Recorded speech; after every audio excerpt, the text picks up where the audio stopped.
Wait, are you gaming? On a Chromebook? Yep. It's got a high-res 120Hz display, plus this killer RGB keyboard. And I can access thousands of games anytime, anywhere. Stop playing. What? Get out of here. Huh? Yeah, I want you to stop playing and get out of here so I can game on that Chromebook. Got it. Discover the ultimate cloud gaming machine, a new kind of Chromebook. Disney Plus, Hulu, and ESPN Plus. This fall, the Disney Bundle has all the action. Holy smokes! Watch live NFL and college football games on ESPN Plus. On Disney Plus, there's Loki Season 2. War is on its way. And Ahsoka. Buckle up. And on Hulu, you can watch The Boogeyman and Welcome to Wrexham. Oh my God, the expectation. All of these and more streaming this fall with the Disney Bundle.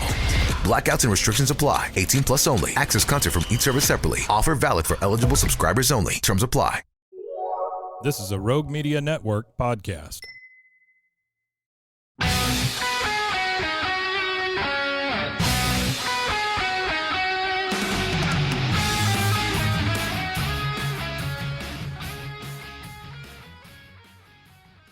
Hello, baseball fans, and welcome to this episode of A Visit to the Mound. I'm Lark Smith, and he is Stan Huff. And today we are discussing umpires and some of the unusual situations they encounter. Stan, I think this is going to be a lot of fun with this topic because I've been an umpire. Granted, it's not at the big league level. I've called little league, high school, junior college ball, where you get a lot of these unusual situations. And you've been a manager at the minor league level dealing with umpires who may have a different interpretation of the rules that you don't necessarily agree with.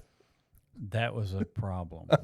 And, yeah, you know, there are cases that they were very right and wrong, and there were a lot of cases where I should have just bit my tongue and moved on, but I didn't. I couldn't do it. Well, there was one situation when I was calling a junior college game where I felt like a head coach was trying to pull something over on the umpires. And I'll tell you who it was. It was Dave Van Horn when he was at Texarkana Junior College. Dave Van Horn, Yeah. Arkansas? Yeah. I know him. Yeah. I know him good. He had a runner the opponents had a runner at first, they were running first and third, and the runner from first headed for second base. The second baseman came toward home plate to catch the ball, and there was a collision between the runner and the second baseman, and he comes out and wants interference. And I didn't realize at the time, but I made the instinctive right call. I said, "I've got nothing, coach." It wasn't a batted ball is what I finally figured out. It was a thrown ball. And I said, it's just like if the runner was trying to tag him at second base and the tag was, they ran into each other there. I've got nothing. But I felt like he was trying to pull something over on us to try to get that run home without, an out being recorded. We left everybody where they were. His runner stayed at third. Well, the runner from first went to second. There was no argument? Well, there was an argument, but he was trying to get us to call the guy out because of the collision with the fielder. Well, you made the right call. We did make the right call. But like I say, there's sometimes especially at those lower levels, where some of these coaches think they can pull something off over some of the umpires that are not quite as experienced. Maybe, I guess. Yeah. But anyway, that's interesting that about the thrown ball as opposed to the batted ball. Right. Let's talk about an appeal play here. Okay. All right. The first one is batter hits a ground ball to second base. The second baseman throws the ball to first base, and it pulls him off the bag because it's wide to the bag. Right. And he goes to sweep tag the batter runner coming to first base. And he does not run out of the baseline and avoids the tag, but also did not touch first. Okay. So what's the appeal there? My way of doing it is just go over and stepping on first base because he hasn't touched the bag yet. Well, this one got me thrown out of a ball game. Imagine that. Well, when the umpire said appeal, I thought, okay, we got to put it in play and we appeal to first base. When we did that, he called him safe, and I thought you said it was appeal. He said it is. Well, that is where the argument ensued, and I said, I didn't know, so I called the umpire chief, Okay. and he told me why, and he said it's an automatic appeal as the play has happened. The first baseman catches the ball, didn't force him out because he was off the bag, and the batter runner ran past first without touching the bag. So it becomes I've got the ball. The batter runner missed first base, and I'm tagging him out right now. That is the automatic appeal that the umpire was talking about. So he had to tag him out because he's not forced back to first base after he passes it. So that was the problem.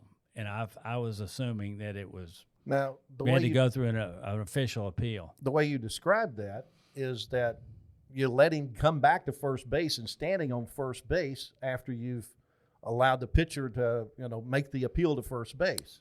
The play is still going on. Nobody was tagged out. Nobody's safe. I understand, but still, was the batter runner, had he already come back to first base, and was he standing on the bag whenever you? He was because Then that the first baseman touched the bag thinking, okay, it's a force out. Well, the umpire called him safe. But the runner had already come back and tagged the bag, correct? Correct. Okay, then he's safe. That There's no appeal there anymore because you've let him get back to the bag. You have to do it before. It's an appeal, but it's not an appeal as you're thinking in your mind. You don't have to go to the pitcher and ask the umpire, said he missed first base. You just go over and tag the bag, just like, it was a continuation of the play. The problem with that is he was safe and he stayed on the bag. Right. But the problem with that is it was done incorrectly. That's all. That's right. It was done incorrectly. Okay, Your so appeal was.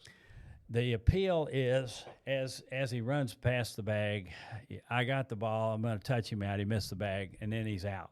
You don't even have to touch him. You just step on the bag in that situation. Not at I that, promise you. No. Yes. Well, it really happened a different way, so we could go on and on.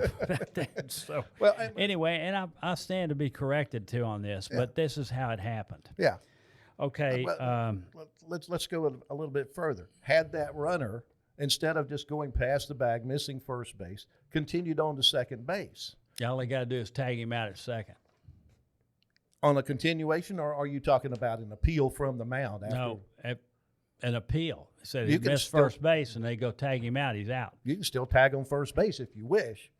But Maybe. if the umpires missed it and you throw over to first base to tag the bag, he can run to third. Well, okay, then they go. That's the if he reason misses the bag at first base and he got to third, then all they have to do is go over there and tag him out, and he's out. Right. I agree with that wholeheartedly. All right. Well, let's let's go on here. Okay, I got one. This happened in a minor league game. Yeah. I was with the Astros, and we were playing the Cincinnati Reds team in Sanford, Florida. Okay, it's an 11-inning ball game. It's tied. All right. They got a runner on second and third with one out. Okay. The batter hits the ball to center field, and the center field catches the ball. Okay. Okay, that makes 2 outs. Right. The man on third base did not tag up. He left early. We saw it. The umpire saw it, even pointed at the bag when he did it.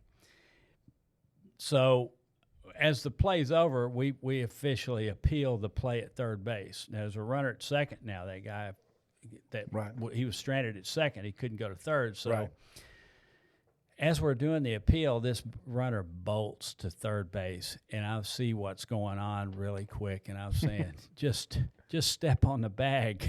It's an appeal play. Just step on the bag because the runner had scored. Their idea was we're going to get him to tag the runner out, we get the run, and that's exactly what happened. So our guy tags the runner out, put a beautiful tag on it, but it ended the inning, but it didn't negate the run because the third out was after the fact. Yeah. So it's a timing play. Whatever. You could call it what you want to call it, but that's how it happened. That's what umpires call it. Okay. Speaking of umpires. Yeah, I've got something kind of of that same nature. Runners at first and third with one out, fly ball hit to right field with the runner from first going on a hit and run. All right. He's already passed the bag at second. The ball is caught in left field. The runner at third tags and heads for home. The runner from first has to retouch second base, come back to first base, but the throw from left field beats him. He's out. To where? At first base. Okay. Yeah. Does the run count? Yes, it does.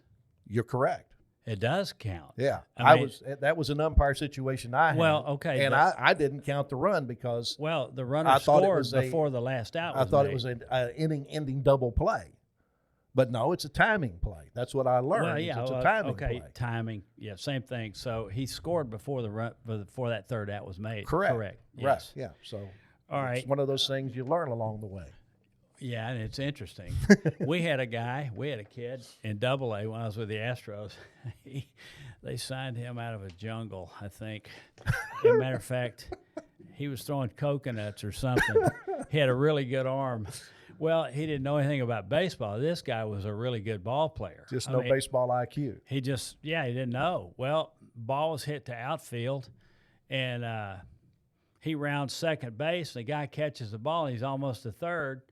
Well, Matt Galante, our manager, said, "You got to go back. You got to go back." Well, he just cut across the infield and went back. so he was out and a bit embarrassed because he didn't know how to do it. You got to go retouch the bag. So anyway, but that did happen. Okay. Well, I got one other one. Okay. Okay. You got runners at first and second with one out. Right. Ball is hit to center field for out number 2. Fly ball. Fly ball hit to just Okay. medium deep center field. Right. Runner at second base is watching the third base coach to see if he's tagging up to see if he wants him to come to third. Third base coach gives him the signal early. He leaves the bag early and gets to third safely. Well, the infield is talking about appeal second base. Well, while they're sitting there hollering at each other to appeal, the third base coach mentions to his guy at first base or motions to him to head for second base. He heads for second base. They get him in a rundown. While he's in the rundown, the guy at third is looking for his chance to go home. He goes home. They throw home. He's safe. He's safe. He scores. Runners at second base. Well, they're still talking about doing an appeal of that runner that scored. So he motions his guy at second base now to head for third. He heads for third. They get him in a rundown, tag him out, third out, inning over. Okay. Well, had they gone ahead and done the appeal and appealed the guy leaving, it'd have been the fourth out of the inning. Yeah, and nullified the run. And nullified the run. But the defense left the field. When they left the field, the run counts. I've seen it both ways. I've seen it where the run counts, and I've seen it where the defensive manager comes out of the dugout and keeps his fielders on the field and make them do that fourth out appeal. Well, that's just one of those things as an umpire you got to be aware of. You just stole my thunder. Oh, did on I? my next one. Okay. All right. So let me think here. Well, this happened in the big leagues, and we'll talk about it. Mound second and third with one out. Now there's one out, and the batter hits a low line drive, and it looks like it hit the dirt, but it was caught. Okay. Okay. Both runners were running on the play. Okay. Okay. Well, since it was caught, the runner at second, the runner at third didn't tag up. Okay. Okay. All right. The man on second made it to third base. Okay. All right. Okay. So, let's see. No, they got him in a rundown. And, well, let me see here. Man on second, batted a low line drive. It looks like the ball hit the ground. The first baseman sees a runner going from third to home, okay? So he throws to third base, okay? Okay. But the runner that moved from second to third is tagged out, all right? That's 2 outs, all right? Okay. All Okay. right, excuse me. Second, third, throws a third where the runner is tagged out while he's standing on third base. That makes the third out of the inning. So that half of the inning is over. Now everybody leaves the field. Right. So the manager with his team at bat comes out to the umpire and said the ball hit the ground.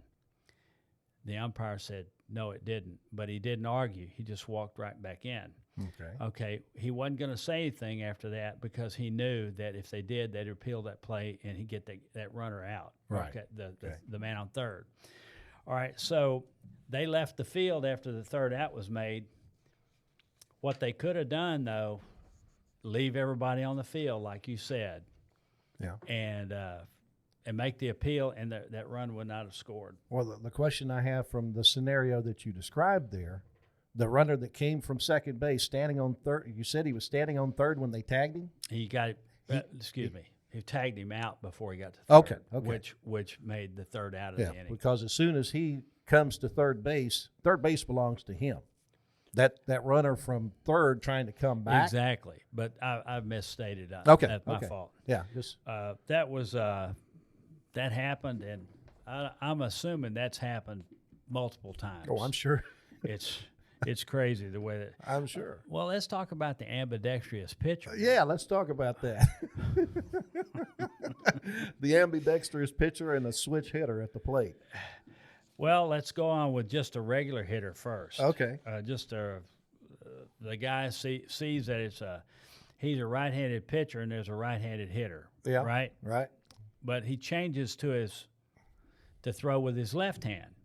Well, he can do that one time during that at bat.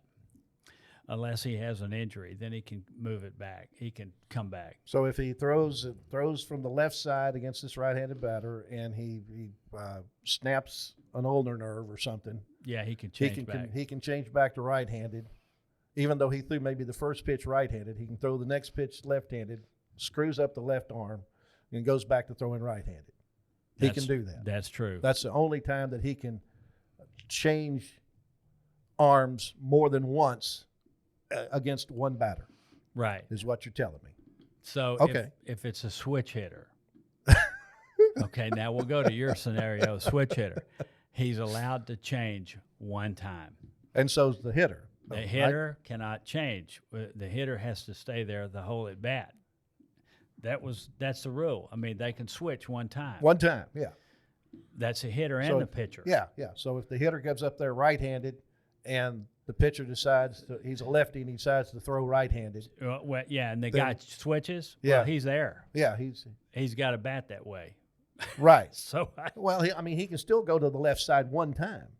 Well, exactly. Yeah. But he's got to stay there. Right. Yeah. Yeah, and the pitcher can't change either. Right. So that's the way it's going to be. See, that's one of those. It's some kind of recent ruling because of some ambidextrous pitcher that made it to the big leagues. It's Vite or something like that. Yeah. Pitch for Oakland, I believe. Yeah, it's not something you said. The only other time I can remember. They named the rule after him, by the way. The Stan Huff rule? No, it's a Vite. I don't know. I can't pronounce the guy's name. Anyway. Yeah. Vite. Yeah, that whatever. sounds like something that could happen at the Little League level or something like that, maybe the high school level possibly, which I think ought to be under Rule 903C. Well, okay. Well, irregardless of that, the reason they only got it one time is because they could keep switching back and we'd be out there all day. It'd make a mockery of the game, and that's why I say it should be under what is Texas High School Rule 903C. Well, that's a high school rule. Which states anything that's not covered by this rule book is left to the discretion of the umpire. Okay. I've used that several times against high school coaches. Okay. What rule is that? Well, what rule is that? 903C, Coach. Look it up. That makes sense because we're talking about all areas of baseball now, and that's high school is no exception. Yeah. So you're right. I agree with that. Yeah. Does tie go to the runner? No, I don't know about that. I've heard that all my life. I've always changed it to no. Tie goes to the umpire. Okay. He's the one that's got to make the call. Well, it's exactly. But the rule states that the throw must beat the runner. So, therefore, it is assumed that tie goes to the runner.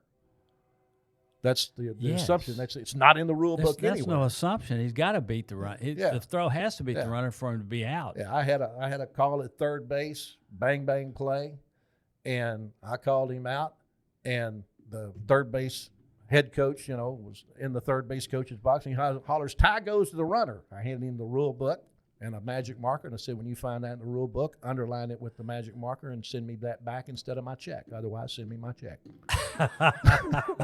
Give me all $20. Yeah. Back then, I think it was 35. Well, anyway, that's it's interesting to say the least. Yeah. So what about balk rules? That's total judgment, right? It is. Unless it's seen. Well, I mean, to be seen is still a judgment call by the umpire. Yeah, this deal where they man on first and third, and they come set, and they fake a throw to third, and then throw back to first. They are not allowing that anymore. You can't do it, even though third base is occupied. Why? Because it takes too much time, which is absurd. Don't start me on that one. Okay, here's Don't the other start deal. me on that Here's the other deal. What if you got first and third, okay? Yeah. And you got a real happy runner on first. What if you come set, you're a right-handed pitcher, what if you come set, step off, fake a throw to third, and then throw it to first? Is that a balk? No, it's Can't not. be, because you disengage the Right. rubber. Right. But that's happened. Now, it happened to me, and I've done it too as well. Yeah. Now, that was way before this other stuff. Yeah, this new rule. This new rule. Yeah. I guess the pitch clock has made everything a little better. Well, it's not the pitch clock. It's television. It's television. Put the blame exactly where it belongs. It's television. Well, that's why all the commercials. That's That's makes what's these screwing games up long. all of sports. is television Wait a is minute. wagging the dog. Okay, but that there's a lot of money coming in from television, so they got something to say about it. I fully understand that, but still, is it a made for television event, or is it a sporting event to be recorded by television? Oh well, I would say that can't be answered. Because Well, it has evolved. it has from- evolved because there's a lot of money that comes in from television, and that's what's really supporting Well, baseball. When you So look at really sporting events on TV now, you Well, see it's- the it's stands are that- half full because you're people right. are at home watching it on TV. Well, it's the same thing with football and basketball. That's what I'm too. talking about. Yeah. So anyway, I'm sorry, I got into that argument. I think we've had enough for today. I want to close this out. Yeah, with go an, ahead. With I'm an ready. appeal on behalf of umpire associations all over the nation. Those associations need more umpires, not just baseball, but sports officials overall. Texas alone has been adding new high schools each year and expanding the need for sports officials, but the number of people willing to call games has been dwindling. If you're a former player, love the game, be it baseball, football, basketball, volleyball, whatever, consider becoming a sports official. I promise you it will be an rewarding experience. You got any final thoughts? No, it was a very energetic conversation, though, wasn't it? Like I said, I thought we were going to have fun today. If you have any questions or comments or anything you would like for us to cover, we would love to hear from you. You can follow us on Instagram and Facebook at A Visit to the Mound or on our website at avisittothemound.com. Make sure you like, subscribe, and review this podcast, and be listening the next time we make a visit to the Mound. That'll wrap up this visit to the Mound. We certainly appreciate you joining us today for a little baseball talk. Anytime you want to hear something about baseball, you can find us anywhere you get your podcast, or you can go to roguemedianetwork.com for the next edition of A Visit to the Mound.